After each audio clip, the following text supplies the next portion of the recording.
students, and 15 parts of the workshop on time management in both English and Urdu separately have already been uploaded on the channel. And here I am now with the third free online workshop that is going to be on workplace conflict resolution. This is a very important topic. It is a very sensitive topic as well, because conflict is a word that can have negative connotations as well. Well, as we go on with the workshop, I'm going to explain all those things to you, and we are going to discuss many things. You are also going to comment in the comment section on my YouTube channel under the first part of this workshop, because this is the first part of the workshop on workplace conflict resolution. And we will have a healthy discussion, and we will have a lot of knowledge sharing, and because of that we will grow together. So all those listeners who are already the subscribers of this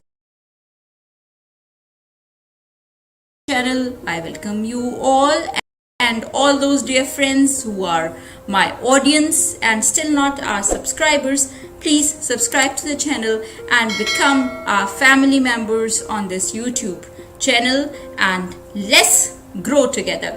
Let's move together towards betterment, towards prosperity, towards knowledge, towards freedom, and towards wisdom. So the topic today, as I've already discussed, is the workshop on conflict resolution, workplace conflict resolution. Well, you can see an image here in which there are 4 stones leveled on a wall, on a wooden log wall, and those stones are of different sizes, and they have been placed one above the other in a very nice manner, such a nice manner that they are able to stand, even though they are totally different, of different sizes, and they have different curves, but they are able to stand on top of each other on the wall. And why did I pick this image up? Because this shows the diversity in an organization. Why diversity? Diversity because of diverse human beings. Each and every one of us is different from others, and that difference in personality, in thought, in viewpoints, in looking upon things in different manners is sure to give birth to I will not use conflict as a negative word, but give birth to differences of opinion, you can say. And that difference of opinion, if taken positively and nurtured in a good manner at the beginning, does not become a conflict when taken negatively. So that's why it's written here. All of you can see organizations that see disagreements as opportunities and resolve them effectively stand out because of their strong capacity for innovation and success. So this is the basic message. Disagreements, can happen everywhere, wherever there are human beings working together, because we are all different. We look at things differently. Our viewpoints are different. So on the same subject, on the same thing, for the same thing, we can have different angles of view. Just imagine there's something in the middle, and all around it in a circle many people are standing. The angle of looking at that thing and the vision that each one is going to have will be different from the other, and that slight difference is going to cause disagreements of opinion. Those disagreements of opinion, if dealt with properly in the very beginning by organizations, they become opportunities for them, because they give birth to new ideas, they give birth to innovation, and innovation leads to success. So we are going to talk about workplace conflict resolution through the change of how we look at disagreements and how we deal with disagreements as individuals and also as probably managers or supervisors or heads of the organization, and how we take the most out of it. First of all, let's discuss what the objectives of this particular training are. Why I brought up this topic? Well, I said in the beginning, this is a very sensitive topic. Why did I say so? I said so because many people think that conflict has negative connotations. The word conflict has negative connotations. It is something highly negative. And because of this thought, because of this school of thought, they might become very, very sensitive, either very sensitive towards this word or towards this aspect of life where different people, different human beings, when they're working together, they might form different disagreements, and they might take it, they might become, some people might become very sensitive to this word, conflict. They might become very defensive because they might say, we are never the beginners of a conflict, or we are never involved in a conflict, or we are all goody good, and we just cannot enter a situation of conflict in the workplace. Well, when at your workplace you are dealing with different people, so as I already said, and when you're dealing with different people, you are dealing with different thought processes, schools of thought and viewpoints. So it is very, very natural that you can have disagreements at the workplace. So the first objective, just keep it to this, the first objective is people may become very sensitive, very hostile, very defensive against the word conflict or the workshop on conflict resolution, because they might think they are never involved in a conflict. But we will change their viewpoint. We will show to them that when we are talking about conflict management, we are actually talking about something very natural that actually emanates from disagreements. It's nothing negative, nothing, bloated conflict that we are talking about. No, we are not talking about that. We are talking about keeping a disagreement and stopping it from becoming a conflict.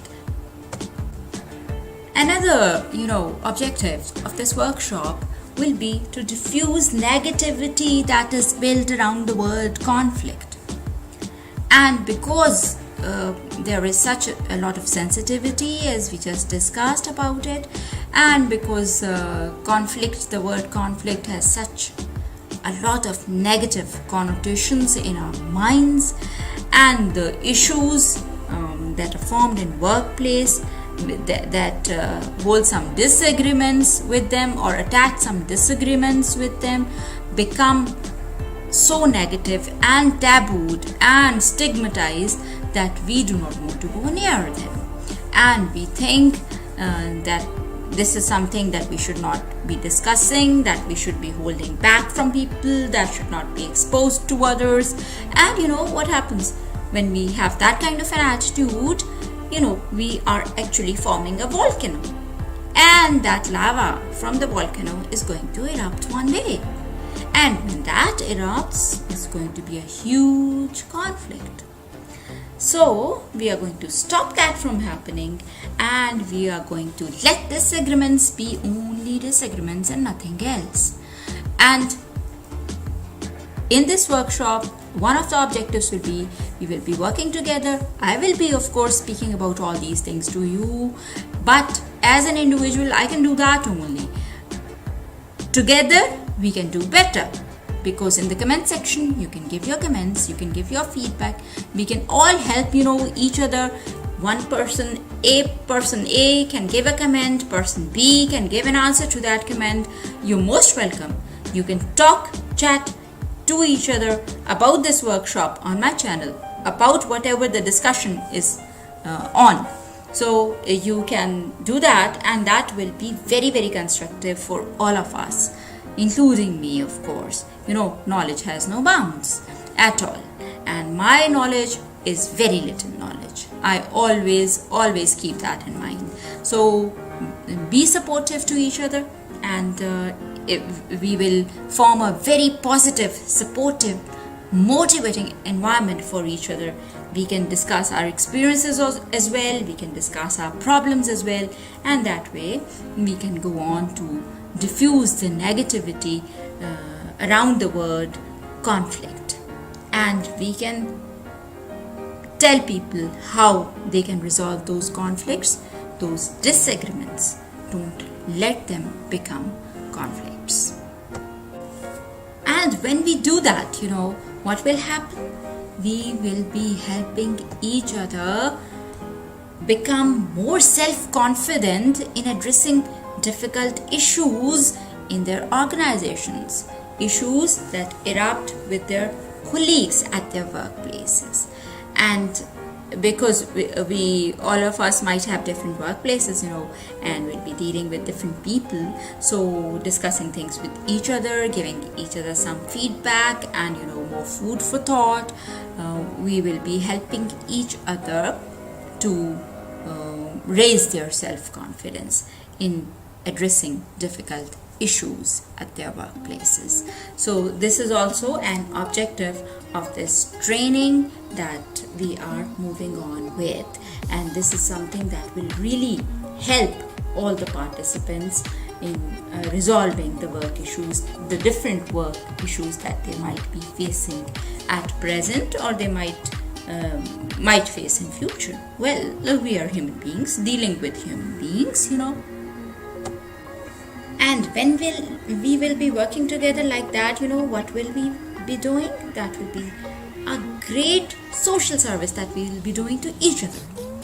And that will be our personalities will get changed in a positive way. And what will that positivity be? That will be, we will become more, you know, calculated, we will become more participatory, more inclined to doing things in a more peaceful manner and sustained manner, dealing with them in a more positive manner, and making disagreements resolve very, very nicely, very, very peacefully, in a very tranquil manner, so that a lot of ripples are not created, and taking something probably out of it that is really positive for the people working together and for the organization as a whole, and might lead it to even greater success. So this is something that we will be doing through this workshop, this free online workshop on workplace conflict resolution. This objective, when achieved, will be a great objective achieved, and this way we will be helping, all of us will be helping each other at large. So become very active participants of this workshop, help each other, and feel that bond of humanity, and through that bond of humanity, let yourself grow, and let other people around you in the world grow globally, you know. And this is something that is going to give you happiness and give each one of us happiness. And so you can see an image here. I have put an image here, and that shows there are two big triangles. Each triangle, one triangle is party A, the other triangle is party B, or individual A, individual B. It can be two groups as well, you know, but we can be talking about groups and individuals at the same time as well. So it can be two groups, it can be two individuals, party A and party B. They have interests in the organization. Party A and party B both have interests, equal interests in the organization, in working in the organization. But their opinions might differ, So there, two triangular mountains are formed. And then between these two triangles, there is an overlapping area of mutual interest. That is the important thing. When you're talking about mutual interest in an organization, when you're talking about people working together, and of course they are serving each other's interests as well, because they're not only working for themselves, they are working for those working with them as well. Okay, you're working for your colleagues as well, for their betterment as well. The input that each one of you is giving to the organization is important for each one of you, because that is something that sustains you, each one of you. So party A and party B might have, they all have interests, and then they have mutual interests as well.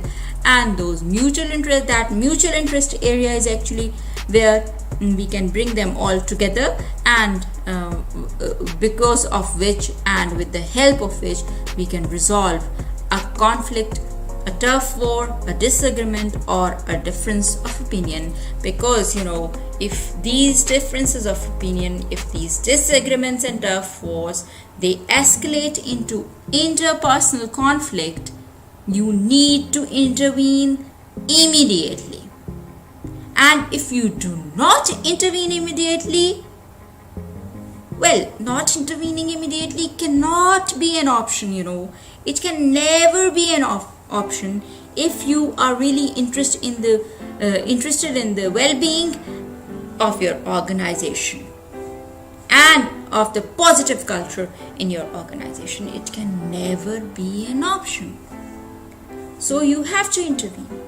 And if you do not intervene, what will happen? Your positive culture that you have made, the ethics of your organization, they will all go to blazes, So you need to intervene. You must intervene. You must bring party A and party B into the mutual interest area. Let them see things in a positive light and make them discuss their differences of opinion, so that becomes something positive is taken out of it, and that becomes an asset for the organization. An asset because that is going to take the organization to bigger success probably. Okay, so that is very important. That is extremely important. What will happen?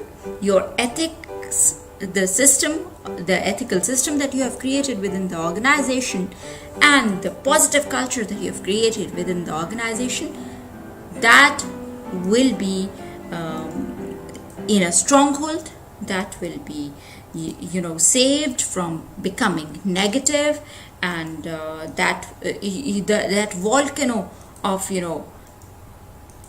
disagreements and of turf wars and differences of opinion will not erupt into a conflict. Okay, so that is important. Intervening is important. Whenever you smell a conflict in the organization, you have to address it.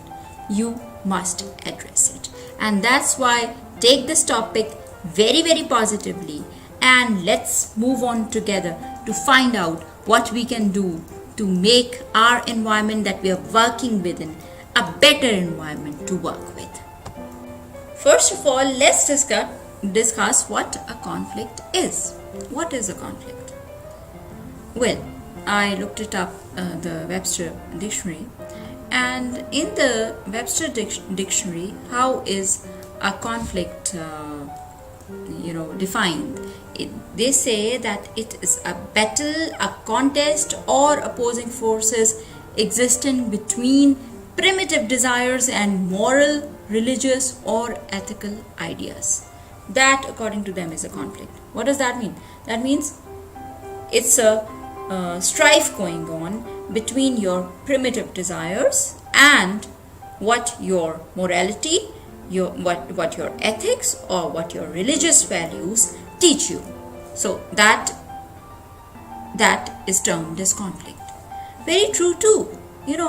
That is very much a conflict.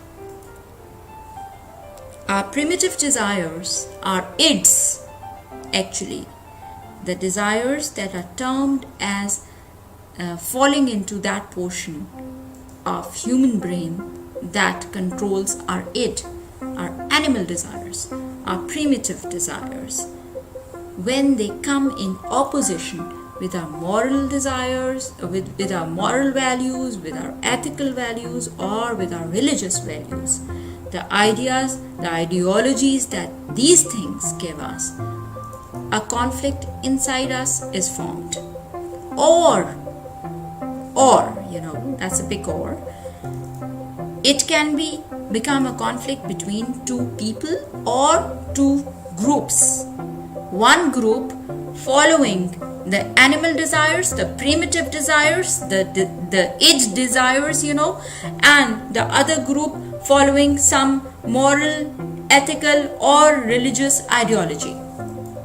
So that can be a strife between the two groups. That can be a strife within the individual himself or herself. That can be a strife between two individuals. It can become a battle or a context or a strife or opposing force, So that, according to the Webster's dictionary, is conflict. Very dangerous thing, But the good news is that there is a situation that is less dangerous.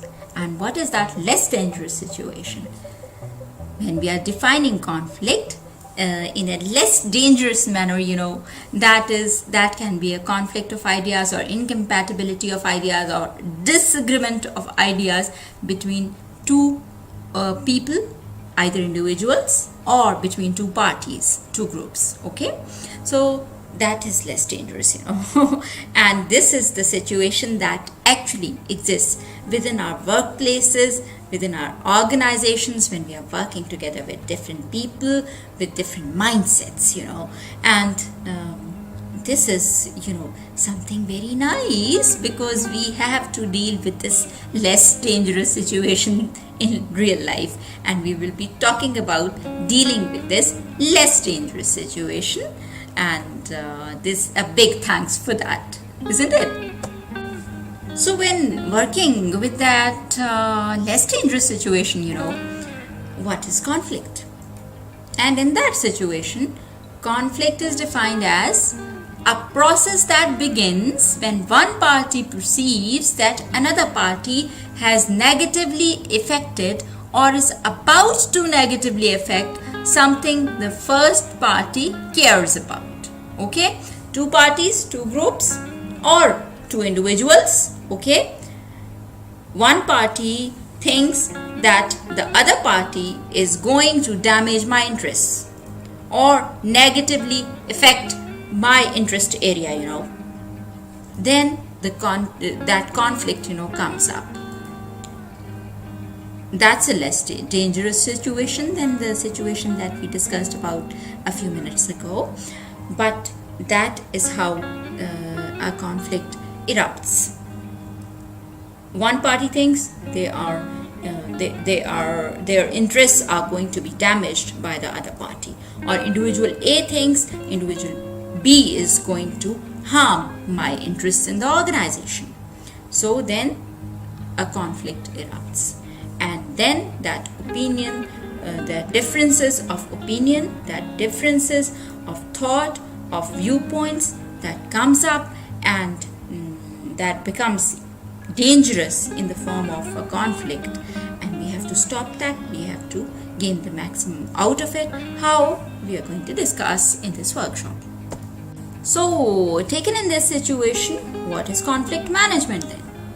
Conflict management, is the practice of identifying what the conflict areas between two individuals or two groups within an organization are, and then handling them in such a sensible and fair and efficient manner that both the parties, either groups or individuals, they come to understand their mutual interests, they come to believe in their mutual interests, and that disagreement is cleared between the two parties, they come to understand that they have different viewpoints, they come to a certain point where they agree, and the conflict, the evil is nipped in the bud, and there is no more reason for the disagreement to grow into a conflict.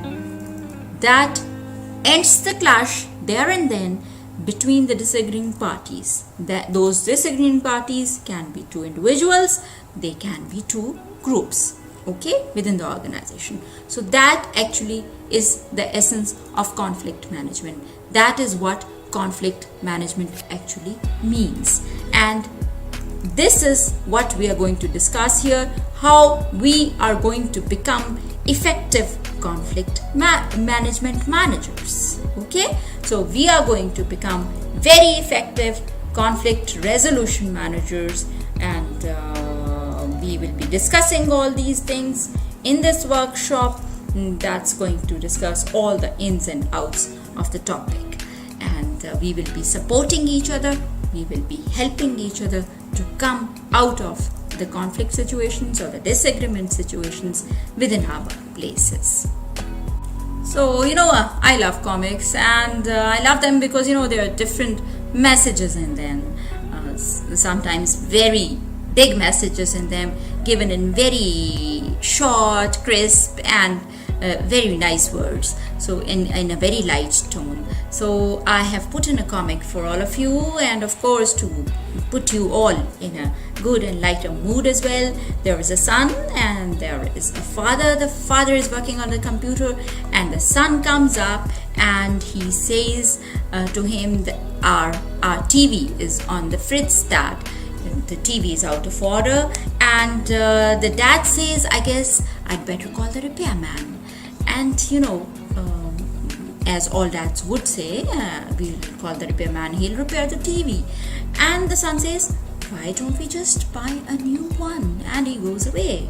Well, that's a thought, just don't call the repairman, get a new TV. He doesn't know what cost or price the dad has to pay to get a new TV, and the dad thinks about it and he says, for a second I just forgot what century we are living in. So things are moving too fast. There is this generation gap between the father and the son, and the opinions of both the father and the son might be very right according to what they are thinking, according to their thought process. It might be the opinion of the son might be wrong according to the father, and the opinion of the father might be wrong according to the son, because they are living with different thought processes, but actually they are both right in their own ways. And because they are both right in their own ways, this difference of agreement, has to be settled. So this can happen within a family structure as well. So the point is this, and the point is also that Niels Bohr said the opposite of a profound truth may well be another profound truth. This is what this comic strip also shows us. Who was Niels Bohr? Niels Bohr was a man, a physicist, a Danish, physicist who made foundational contributions to understanding atomic structure and quantum mechanics. For this, he was also awarded a Nobel Prize in 1922. He passed away in 1962. He said the opposite of a profound truth may well be another profound truth. So two different opinions, both might be, right, absolutely right. Nothing wrong about any one of them. And that's why they have to be dealt with in a very positive manner, and the conflict must be resolved very, very positively, so that something good, even better, comes out of it. I think that is enough for today. Enough for the introduction of the topic, and for the introduction of our objectives of this workshop.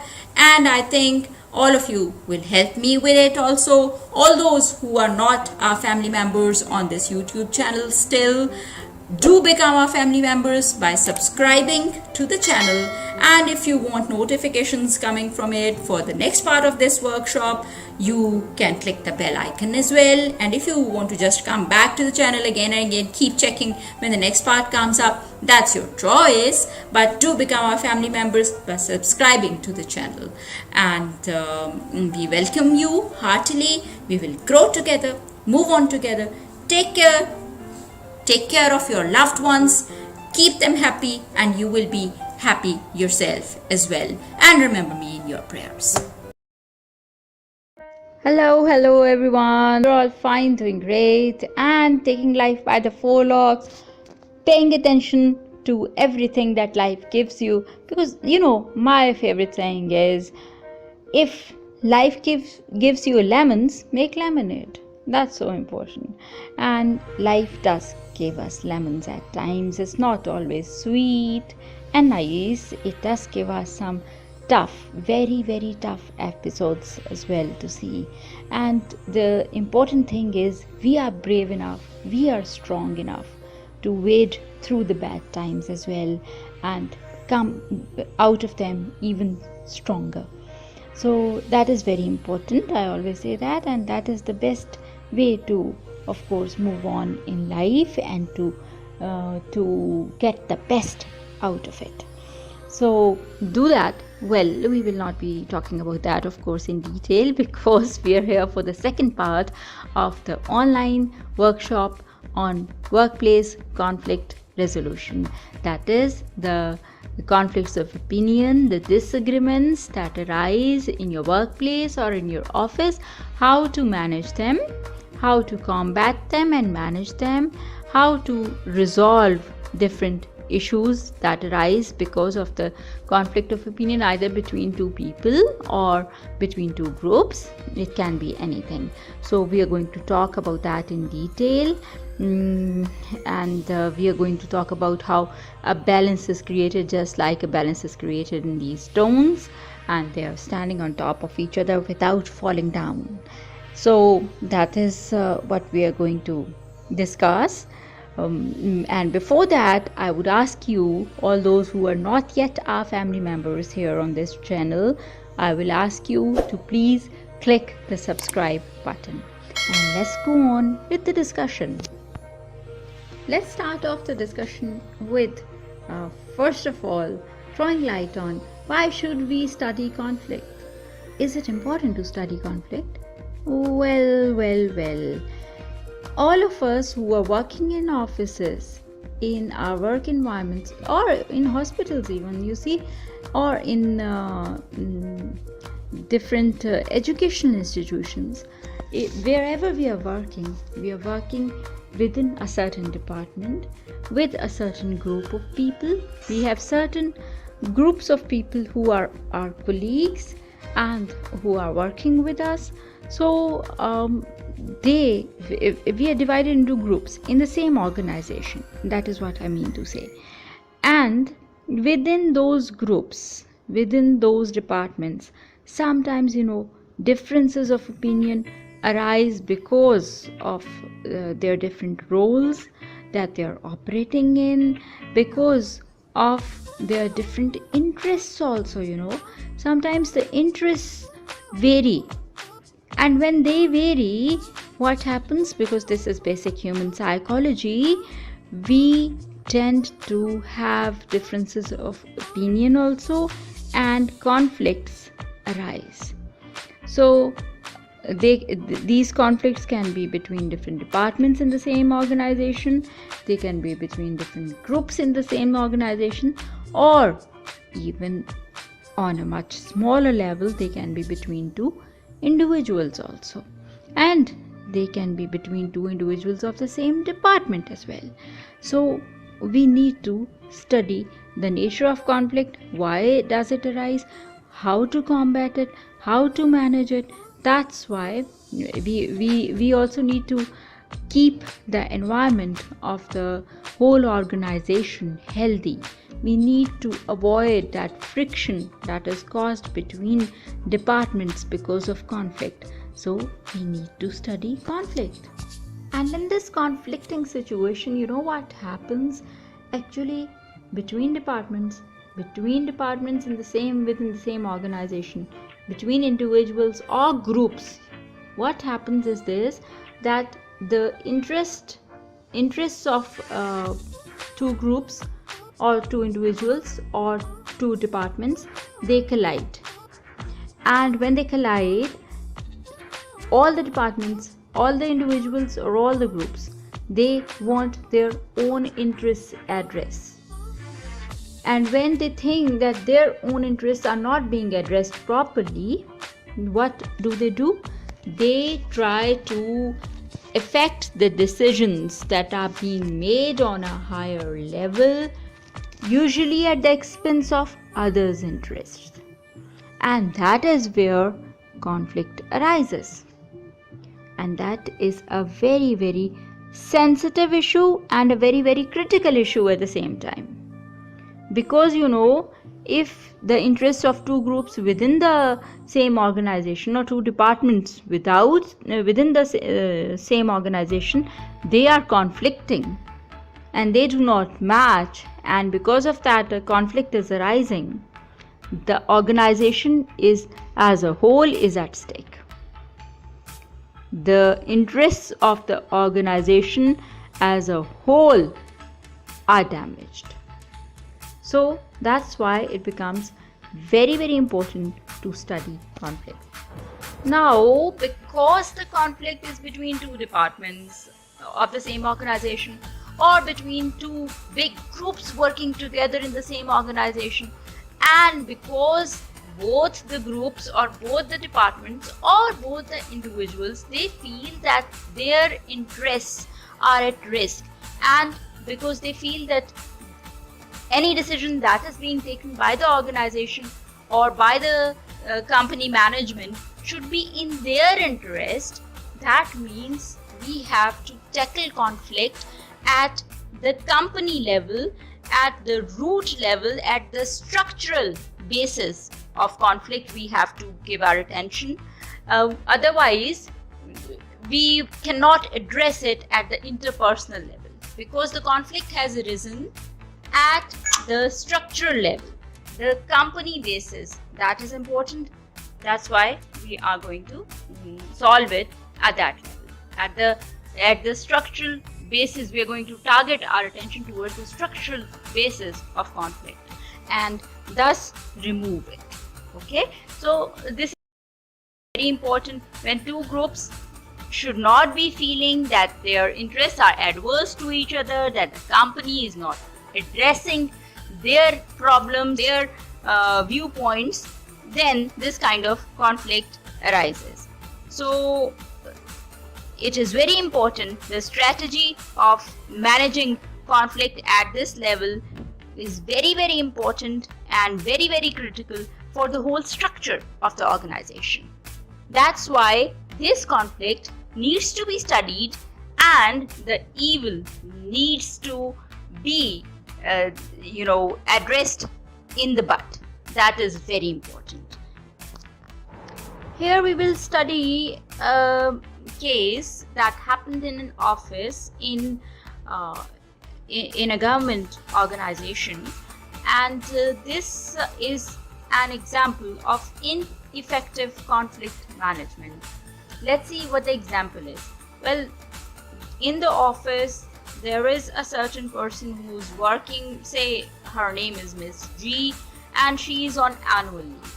Okay, Miss G was on annual leave and a person was hired temporarily to fill her space in the meanwhile, and the other person, Miss say X, who was working with her and in the same office, they used to sit together in the same office on different tables, she is present, and there is that third person who is hired, Miss B is hired. She is the bone of contention actually. Her actions and she has been hired, and the person who is now talking is Miss X, who is an ex-colleague or a colleague of Miss G who is on annual leave. Let's see what she has to say. Miss X is complaining now, all full of complaints, and she is deeply hurt as well, because why did Miss B do it? Let's see what she did first. She has complained against Miss X. Why? Because Miss X says, according to her, she just talked to Miss B and she said to her, please do not sit at Miss G's desk, who was on annual leave, remember? So don't sit at her desk, because she's quite funny about her desk being used by somebody else. She doesn't let somebody else use her desk, and she doesn't like that somebody else uses her desk. So it's better that the desk that has been assigned to you, you sit in that desk only. So that was not something big, as well, to most of us, I think, or to many of us at least, that is not something big. We would like everybody to sit at their own places in the office. We would like ourselves to sit in our own places, and we would like others not to sit in our place. So that is something natural also, and that is not something to be minded in a big bloated way. But Miss B minded it a lot. And what happened? Because Miss B minded it a lot, she registered a complaint with the line manager's manager. And she said that Miss X is against me because of that. She has developed negative feelings for me because of that. And I feel that she is bullying me because of that. So this is what happened, and Miss G says that everything was going fine. I had my supervision day. Probably they had their supervision days fixed by their line manager. So I had my supervision day, and supervision went fine. Everything was normal. When my line manager's manager came in, and the person said that Miss B had a complaint against Miss X, and she thought Miss X was bullying her. Now the line manager told Miss X that Miss B thought that Miss X had been really negative about it, and had whatever she had asked her, she has asked her in a very nasty manner. Miss X, on the other hand, said to the line manager's manager that, well, I said it to her that please do not sit in Miss G's place. She's very sensitive about it. She's very protective about her own environment and her work environment and her desk and stuff. And besides that, Miss B has already been given a desk and all other things that are needed in the office. So she had all that. I said that to her, and I did not say it in a very negative or nasty manner. I said it to her in a very normal fashion. The line manager's manager now understood her viewpoint as well, but the line manager's manager said to her that because a complaint had been registered against her, because it was reported to the higher management, that is why it was the duty of the higher management to talk to her about it. Okay, so this is how it happens. They are trying to manage the conflict in their own way. Okay, let's see. And if you have any thoughts on it, as I am telling you the whole story, if you have any thoughts on it, please pen them down. Take a paper and pencil, or do it in your notepad, on your laptops, or in your mobile phone notepad, wherever. Do write down your thoughts, whatever you have about it. The top management then decided that Miss X must apologize to Miss B because she had hurt her feelings. And because Miss B was told to accept the apology by Miss X actually apologized to Miss B. And her apologies were accepted, and the management thought, we have resolved the matter, in a very amicable manner, and that is it. However, we find Miss G saying then, reporting then, that after that incident, I became very shaky in my decisions and working, and I became very careful about not hurting somebody's feelings or saying something that might, irritate somebody or hurt somebody at any level. She became really, really conscious about her working, and of course, when you become so conscious about your working, what happens? Your overall performance is hampered, and because of that, then you lose your work momentum as well. Doesn't that happen? Well, think about it.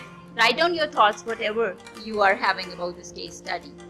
Now, all of you must have written something in your notepads or on your papers, or maybe there must be some points in your minds. So, how many of you think that or have written that the conflict was managed in a very, very amicable manner? Or how many of you have written or do you think that it was not good conflict management on the part of the line manager? How many of you think that the line manager should not have brought in her or his manager to resolve the matter? How many of you think that what Miss X did should not have been done?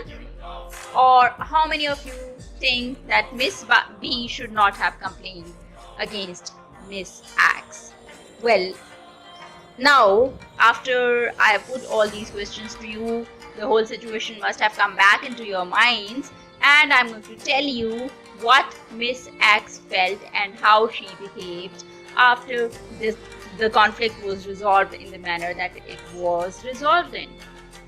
Well, Miss X says that I became very inactive and I became very quiet. I was kind of not talking to anybody, and all that was mentioned when my next supervision turn came, and it was all mentioned that she has become quiet, she doesn't talk to anybody, she doesn't take part in anything very actively. So all those things then were mentioned about her. This was all her reaction to how the previous conflict had been resolved, and she thought that her line manager resolved the conflict in a very, very bad manner by bringing in her or his manager and the top manager talking to Miss X. Miss X has to say that if her line manager had talked to her about the situation as it came up, she would have very easily taken back her words and apologized to Miss B, and that would not have created any apprehensions in her mind, and that would not have made her so quiet and inactive at her workplace. So according to her, it was very bad conflict management. Now, a bad atmosphere, a bad work atmosphere was created because of the way the conflict that arose between two people. It was a conflict of interest. The way it arose and the way rather it was tackled was something very negative, and because of that, a negative atmosphere was made in the workplace, and it is recorded that this negative atmosphere carried on for the next 2 to 3 months in the office. So this is an example, a case study of ineffective conflict management, and it is very important, because you're working with your team at whatever your level you are working with. It doesn't really matter. What matters is what kind of human relationships you have, that bonding that you have. We're all human beings working together in any office, and we should be taking care of the feelings of others, and we should be very careful about the way we approach them. We approach and resolve different conflicts. They can be conflicts of interest, they can be conflicts of viewpoint. So we should be very, very sensitive about resolving these conflicts. If, like, every line manager has an association or has a work relationship or has, a bonding with the team members, and the line manager is the first person, is the first authoritative person that the other team members come in contact with. Now, if that first authoritative person is bypassed by the top management and somebody else intervenes, of course the team member is naturally will feel very, very disturbed about it, and will feel as though the news of the conflict that particular team member was involved in has spread in the office, and that will give a very negative feeling to the person who was involved in the conflict, and especially to the person who was being victimized by others and who needed to apologize in the matter. So, what would have been an amicable solution of this conflict? The line manager should have talked to both the persons involved on a personal level. After Miss B had complained, the line manager should have listened to what Miss X had to say, and probably both the people, Miss B and Miss X, should have been called to the office together, and they should have, all three of them, the line manager should have sit with Miss X and Miss B, and they should have talked together on the matter and resolved it instantly. Any bad feelings would have evaporated there and then probably they would have become good friends also, and then there wouldn't have been any conflict or any negative feelings or any negative atmosphere that evolved after the way this conflict in this case study was managed. So this is how I think about it. Probably you have some other viewpoints as well. If you have some other viewpoints, you are most welcome to jot them down on the YouTube channel in the comment section under this workshop, this part 2 of this conflict resolution workshop, and we can all communicate with each other, we can all put in our share, and we can all discuss this particular case study and our thoughts on it, and that will be very, very interesting. You can all, of course, question, and all of you are welcome to answer on this platform of Life Themes with Faria Habib, and of course I will be really interested, and I will also learn from it, as all of us will. Now, after this case study, we will discuss a bit about the conflict process, how the conflict arises in a workplace. What are the antecedent conditions that help a conflict to arise? Well, you can see here in front of you in the image, in this cyan box, that there are a few points that I've listed here, and these are the antecedent conditions that make a conflict arise in a workplace. And what are they? Number one is scarce resources. When you have dearth of resources with you, and they can be any resources, they can be the resources of normal stationery, even that's used in office, and when there is a dearth of them, there can be a dearth of the resources in respect of different machinery that is being used by people working in the same office and is being provided to one group and not to the other because of certain conditions. There can be the scarcity of resources that is then amplified in the pay structures of different groups or departments. So these can be the conditions leading to stress. Besides that, conflicting attitudes of different people who are in the same office.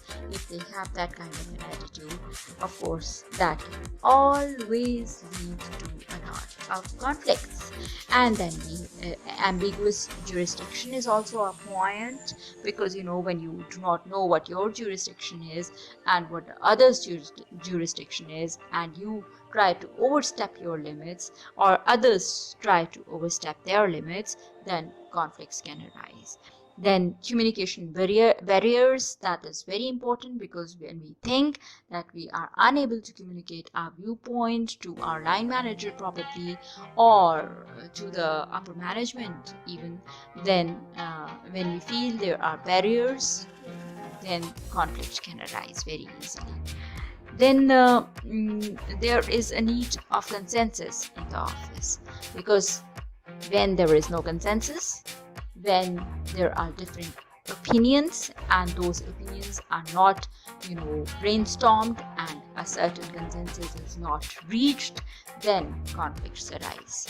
That is again very natural.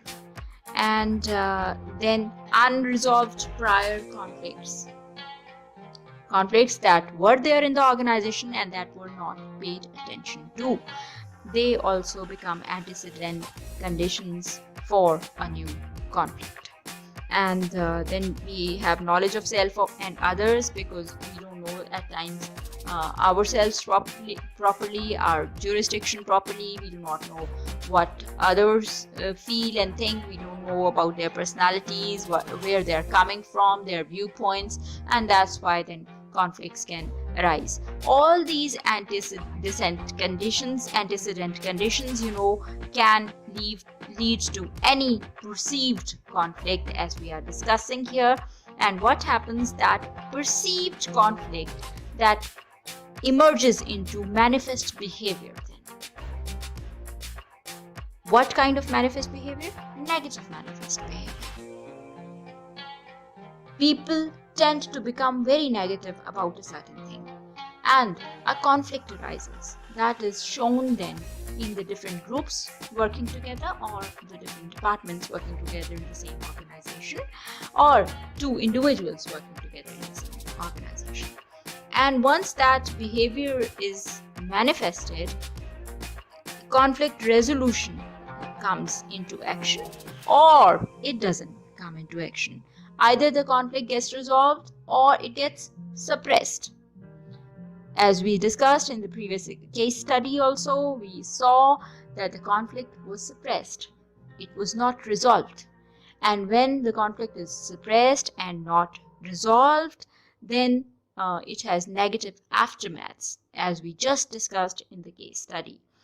It had negative, in the case study, it had negative impacts on the future of the workforce in the office for the next 2 to 3 months. See, so the conflict should be resolved, should not be suppressed. So whatever has happened, whether it has been resolved or whether it has been suppressed, then the aftermath will be seen. If it was resolved in a good manner, then something positive will be seen. If it was resolved in an unamicable manner, then negative impact will be seen. And again, that will become the antecedent condition for probably another perceived conflict.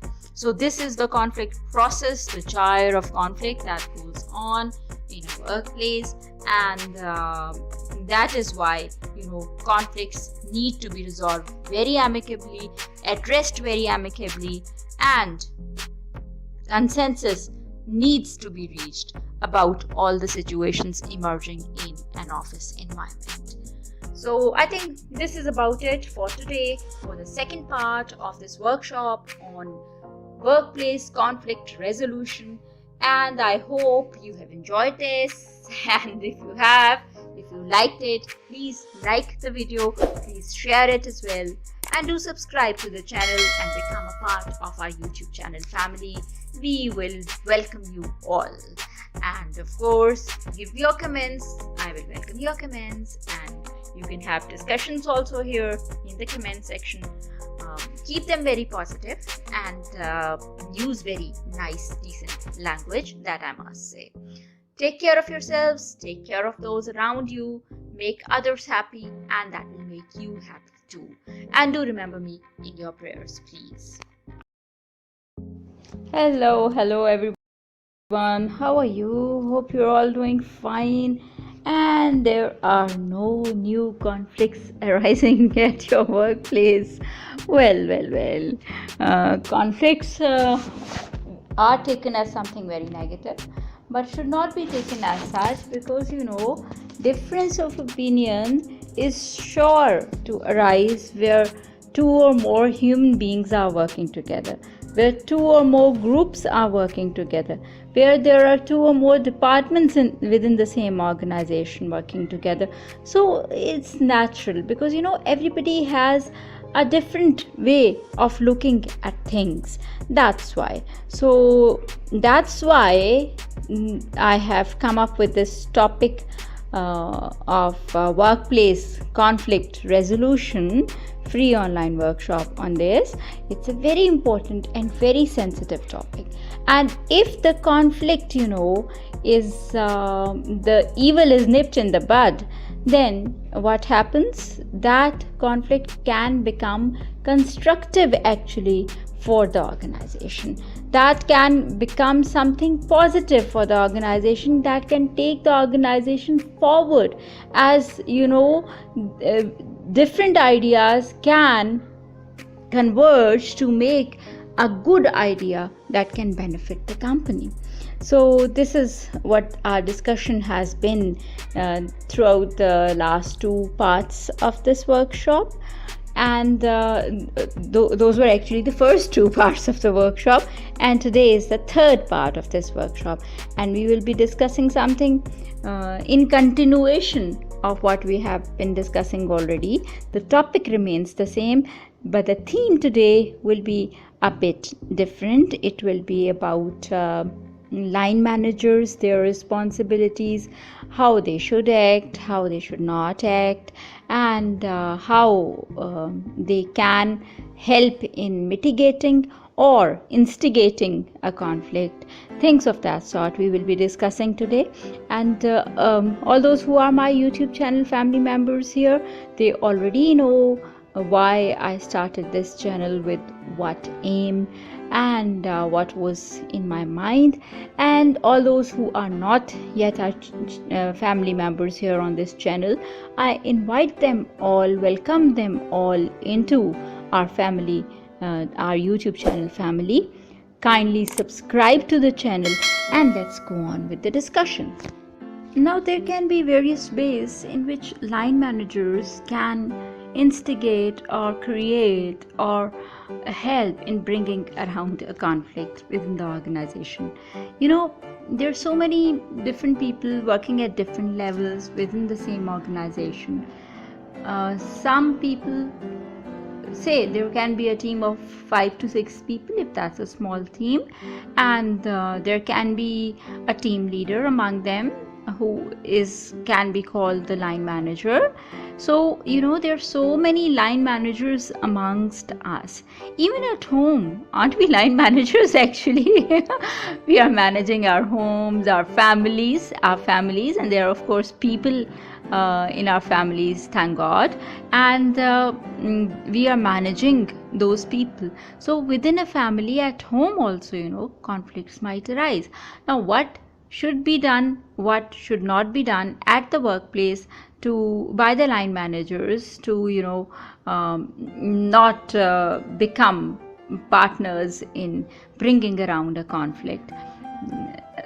And what happens when sometimes we act not in a very good manner, and we become the harbingers of conflict as line managers? Well, different situations might arise. Line manager is a person who is looked up to by the teammates, and actually whatever the line manager does, or the behavior of the line manager, has a trickle down effect upon the teammates. If the line manager is positive, if the line manager is somebody who is able to work with the whole team, does not have favoritisms or things of that sort, does not reprimand one person of the team in front of the other people, the other team members, and is a positive person, consults with his or her team members, and when taking decisions takes them into confidence as well. If that kind of a line manager is the person in charge, then the atmosphere remains positive. And because the atmosphere remains positive, people give in their best to their work, whatever they are doing, whatever project they are working on, whatever their duties are.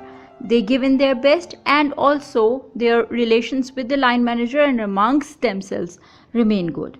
If on the other hand, the line manager is bullying people around, or maybe not bullying them, but showing favoritism towards, say, one or two team members, and the rest feel that they are ignored or their interests are not looked after by the line manager, as well as the interests of those one or two people he favorites or she favorites, then what happens? Then negative feelings develop. And when negative feelings develop, then conflicts might arise. And this is how a line manager becomes handy in creating conflict. Otherwise also, a line manager who is not able to, or who does not take his or her team into confidence, or does not consult with his or her team when taking certain decisions, management decisions probably, or decisions about the project. They can be any. If the consultation process is not there, then also negative feelings develop. And sometimes we have line managers of the sort who start thinking that because I'm the line manager, everybody is my subordinate and they should come to me, they should salute me, things of that sort. I should not go to them.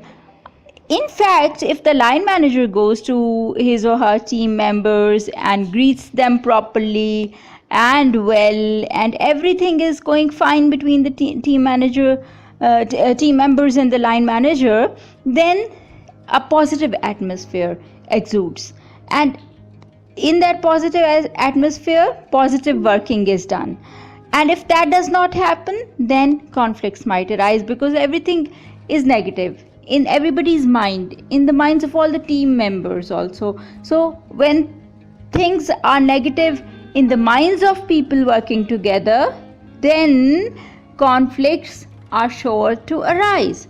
So line managers must take care of how they are behaving in order to stop conflicts. And at this juncture, while we are discussing all these things, let's take a break and think about our attitudes at workplace, how we behave as line managers, and do you think we personally need to correct something in ourselves? Well, all of you know about yourselves, how you work. You're not going to tell me, or we are not going to tell each other about it. Just think. Let's have an introspection session and think about it, and think if there is some room for improvement, and if there is, let's improve it. Well, I have given this image a kind of a picture here in which you can see the path of conflict. And what is this path of conflict? This is a very interesting and very simple as well when you go through it. Whenever in an organization, when people are working together, a precipitating event or hot buttons are present, then they can initiate conflict. Whenever there are such things present within the organization, within the people working together, that might instigate certain conflict. It can be the conflict of interest, it can be a conflict in any manner. It can be the conflict in the way different people are thinking. So it can be in any way. That is there, the hot button is there, and that is something that can initiate conflict very easily. And when that happens, when a conflict is initiated, then how do line managers have to take it up, how they take it up, and what happens as the result of their reaction to the conflict in the way that they have reacted to it. We're going to discuss that. First, we are going to discuss a task-focused conflict. Well, something is going on, a project is going on, people are working on it, they're thinking differently about it. Different people are thinking differently, their opinions are different, and because their opinions are different, they collide with each other at some points, at some levels, and that is called cognitive conflict. The level of that conflict is cognitive. It's not personal, it's cognitive, because it's because of the differences of opinion. Now, if the conflict by the line manager is handled in a positive manner, how will it be handled? The line manager will focus on the task, will not focus on the people who are involved in the conflict. Like he or she will not say that Miss A or Mr. A and Miss B or Mr. B, they are in conflict. He or she will just say that they have this difference of opinion and their opinions are differing here. Okay? And because the line manager will take the conflict in that manner, the line manager will focus on the task and will focus on problem solving. How can that problem be solved? The problem of the conflict, how can it be solved? Now, this will have a positive effect on the work environment, on the people who have differing opinions. Fine? So, when that has a positive effect, then the tension between the two persons will decrease. And when the tension between two people decreases, then group functioning or team functioning, that improves, that becomes better. And as a result, the conflict de-escalates. Now, on the other hand, if the same conflict is handled in the manner where the line manager starts taking it as at the personal level, he will be destructive. And how will he be destructive? He will show behavior that will prolong the conflict. And what behavior will that be? That will be emotional behavior. That will be he will be tackling, or she will be tackling the conflict in a way that these two people who have different opinions, he or she will not be focusing on the difference of opinions. He and she or she will be focusing on the differences between the two people who have different opinions.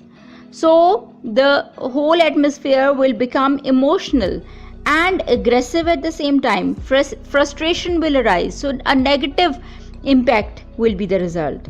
And because of that, tension between the two people, the two persons will increase, and tension will increase within the team, and the group functioning or the team functioning, that will decrease, and conflict will escalate. So these are the two different responses of the line managers that can either further instigate the conflict or de-escalate the conflict. Now, what I'm going to discuss with you here is strong management and management that bullies their staff members. Well, when people are working in any organization, it's natural. Sometimes their performance will be good, sometimes it will not be up to the mark. And what happens when the performance is not up to the mark? Then a conflict arises between the management and the team members or the subordinates, and tension escalates between the two. Now, there are different ways the management can address these problems and save the organization from conflicts. What are those different ways, and how different managements can react differently to these kind of situations? Well, let's take an example. addressing poor performance in teams by how can that be done? A strong management will identify the performance issue, whatever that is, and how will they identify the issue? They will look at the reasons of poor performance by their different team members, and they will look at what can be those reasons. There can be the reason can be people, it can be systems, it can be the training and equipment that is available for the team members to because probably they are inadequately trained for what they are doing, or things of that sort, So there can be any reason, for that dearth in performance, for that decrease, for that drop down of performance. The reason can be people, the reason can be systems, the reason can be dearth of training, the reason can be inadequate equipment. So a strong management will look at all those things. While on the other hand, if the management is just bullying its team, they do not attempt to identify the causes of poor performance. They do not look at things in that way. They do not think about it. They do not give their people the human margin. They do not give their people the chance, to be better workers. Now, the performance of an individual or a team has been unacceptable. What should be done? The views of the team or individual on why the performance dropped or why did it become unacceptable should be taken. Now, a strong management can do that only. The strong management will give the opportunity to its team members to discuss and identify the issues within the team or within the working environment that help it prevent good work by the team members or one of the team members, anything of that sort. Those problems they will give the team the opportunity to identify those problems and then identify the solutions to those problems, also discuss them and come up with solutions and tell the team management what should be done in order to elevate the performance of the team. So that is something a strong management will do. On the other hand, a bullying management will not do that. They will not give any opportunity to the team members to discuss their difficulties, and they will just be dealing with them with a very, very hard hand. When in that manner, the strong management will take the feedback of the whole team, involve the whole team into new decision making, when the team will come up with different solutions to the problem of the drop down in the performance levels, then new standards will be set up by the management. The strong management will do that. The new standards of performance, KPIs, new KPIs will be set by the strong management, and that has been done with consultation with the team members. So all the team members will be involved in setting up those new KPIs, and they will all agree with them also then. And when they will all agree with them, they will feel the responsibility of performing better and behaving better.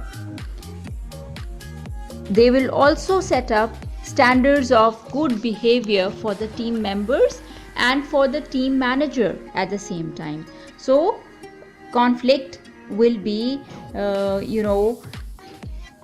on the way to resolution in a very positive manner. On the other hand, the bullying team will just impose new standards, new KPIs of performance, performance indicators, new performance indicators. They will just impose them without any healthy discussion, without any involvement of the team. So when the team is not involved, they will not feel indebted to perform well. Okay, so with a bullying team and with a strong team management, this will be the difference.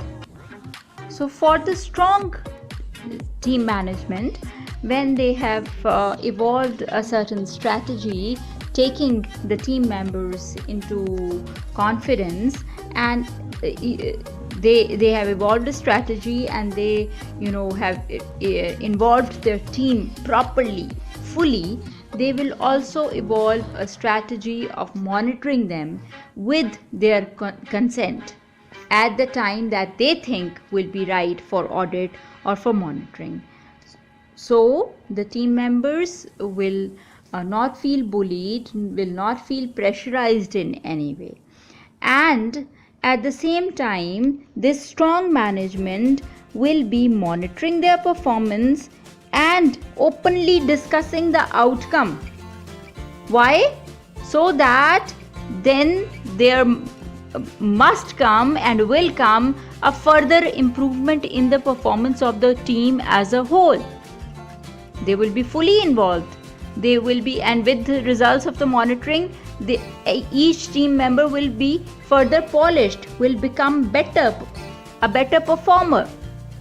His or her performance will grow because he or she will be guided towards growth by the strong team management. Okay? On the other hand, if the team management is bullying, then what will happen? They will set their own standards of monitoring, own timings of monitoring, will not involve team members at all. So monitoring or audit will come as a surprise to them, the team members.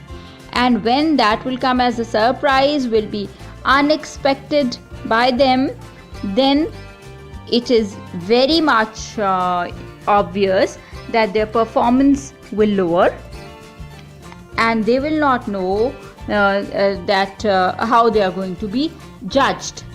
There will be no good communication between them.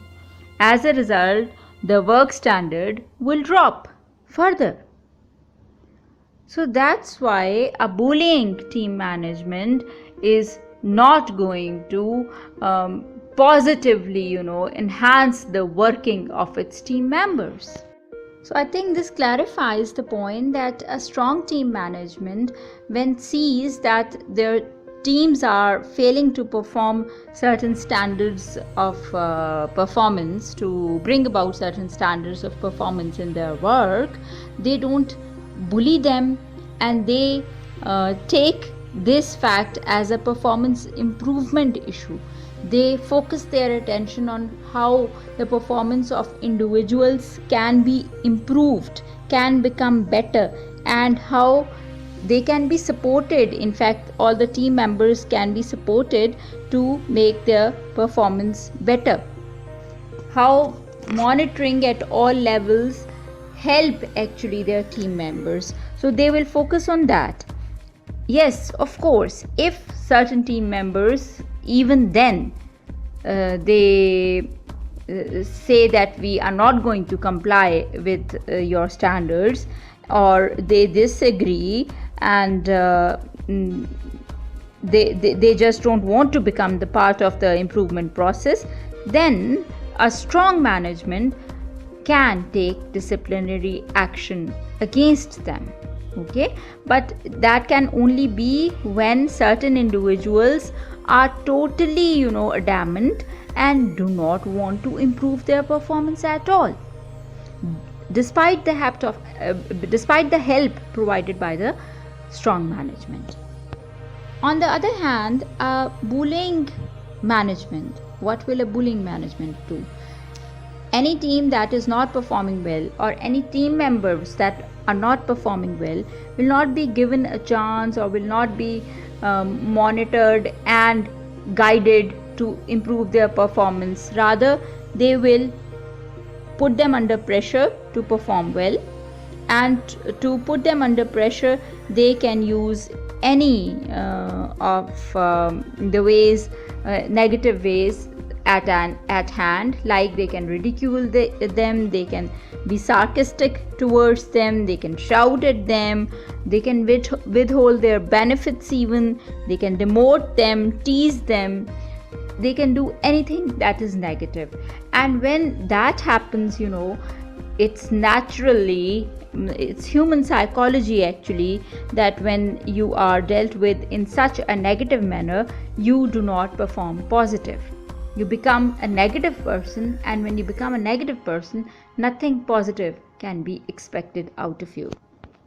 So with all that, we might sum up here that the strong management, when they have actually looked into the issues that brought up negative performance or low performance by the team members, and when they tried to solve those issues, paid attention to them, when they monitored and they guided their team members, then a stage would come when their performance will of course improve.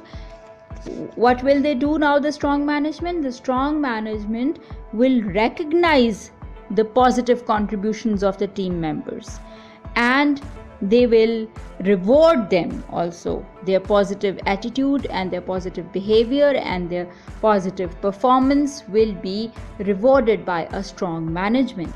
Now with the bullying management, where there is no monitoring going on, where there is no guidance being given to the employees, to the team members, there it is impossible to recognize a positive behavior or a positive performance because there is no monitoring, because nobody knows what's going on. So positive contributions, cannot be identified as such.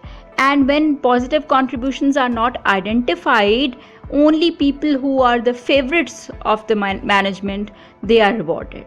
Okay, so that once again, the cycle of feeling, left out or your feeling unrewarded, the negative feelings are going to be brought up again in the team members, and because they are again going to feel negative towards the organization, towards the top management, they are not going to give their best.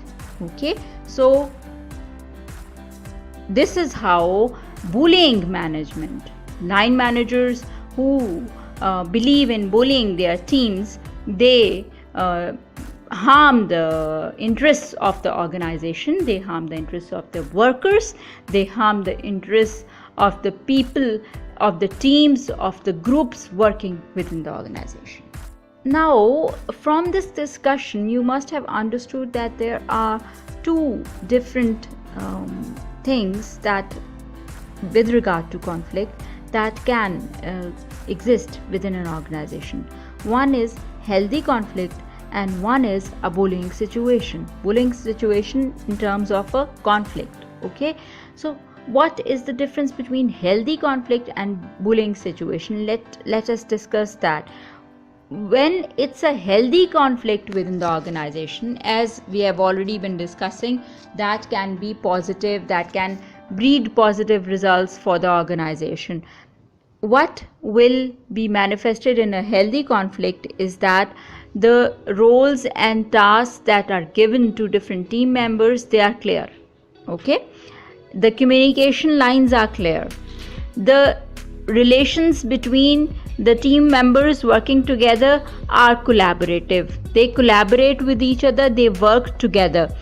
Their ideas, can clash, or there can be conflict of ideas or conflict of the differences, or there can be differences in opinion, but not at a personal level, not at an emotional level.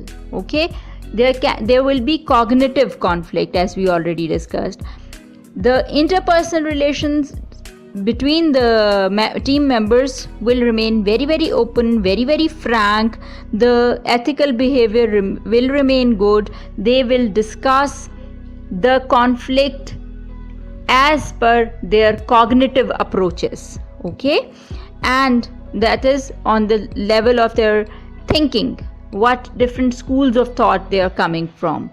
And because the discussion will be open, the conflict will be open, and the conflict will not be emotional or personalized, it will be healthy. it will be positive, because different solutions will then come out of it. They will identify solutions, and because of that straightforward communication between them, then when the solutions are identified, the performance level of the team members will increase, will escalate. Okay, so this is something that is a healthy conflict within the organization.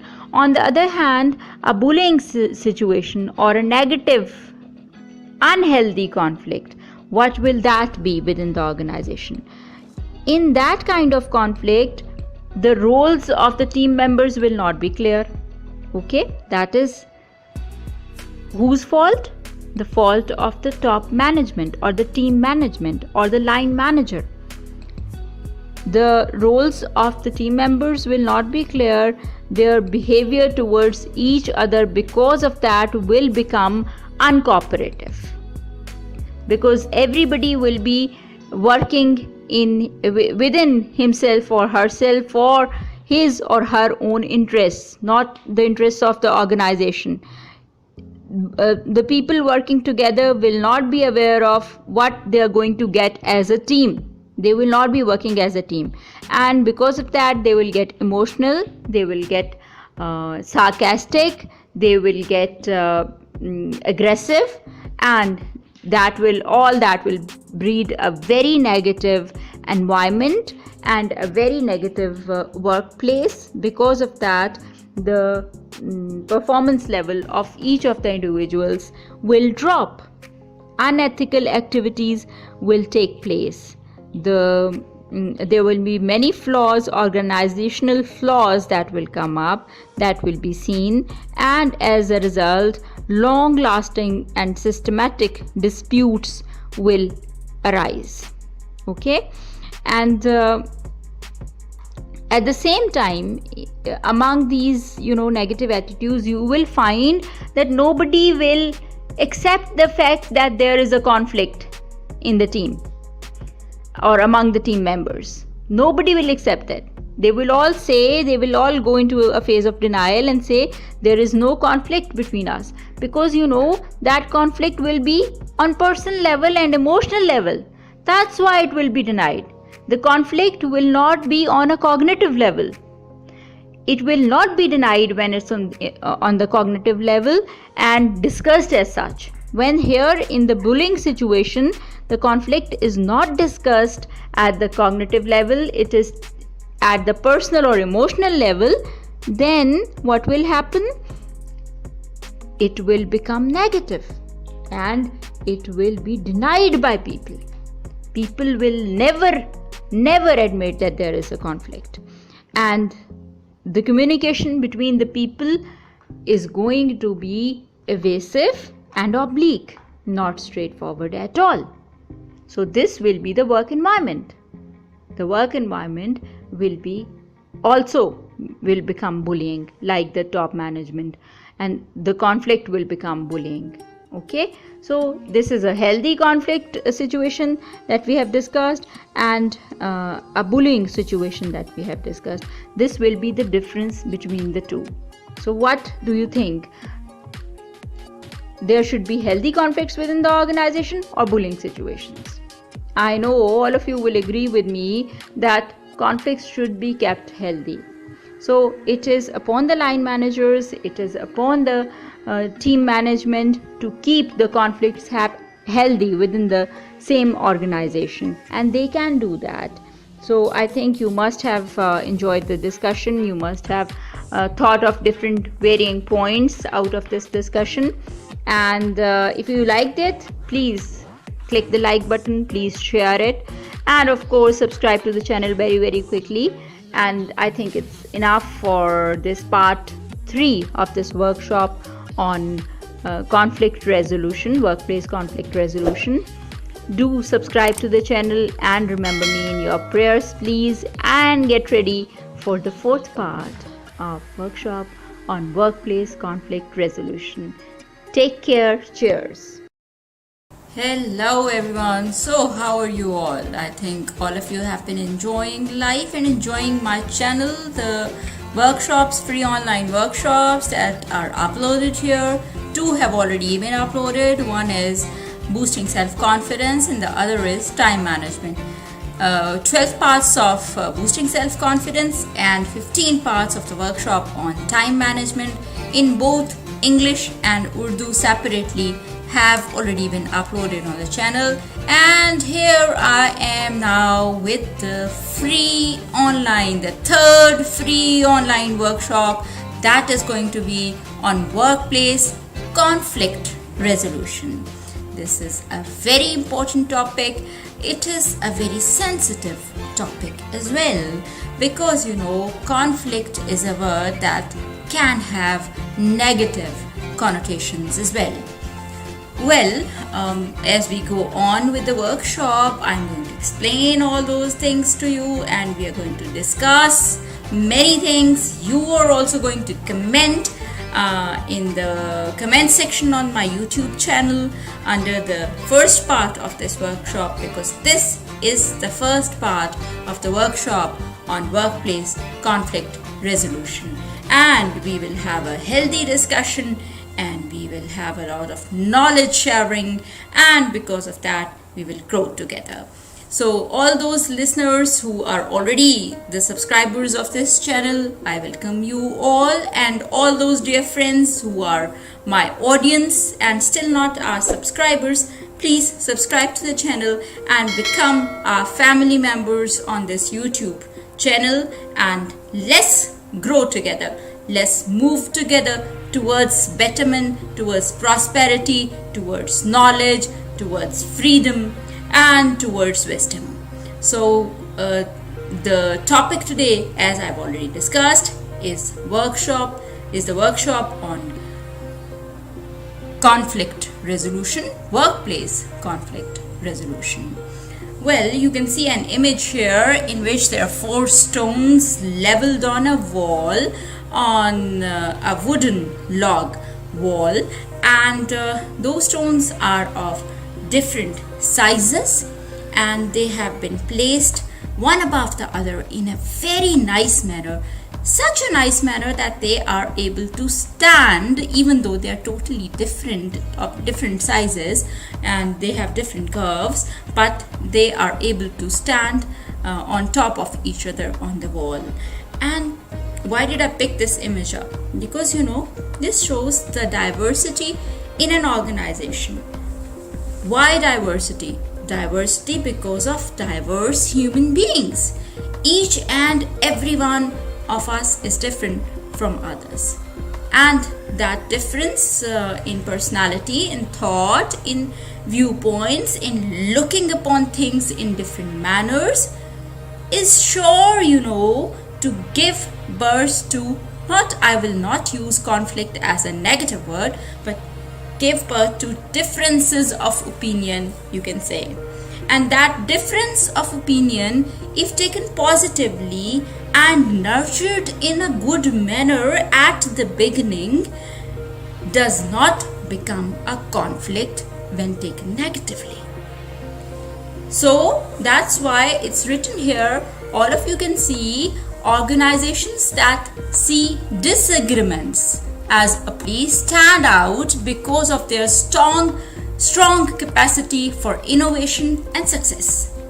So this is the basic message. Disagreements, can happen everywhere, wherever there are human beings working together, because we are all different. We look at things differently. Our viewpoints are different. So on the same subject, on the same thing, for the same thing, we can have different angles of view. Just imagine there's something in the middle and all around it in a circle many people are standing. The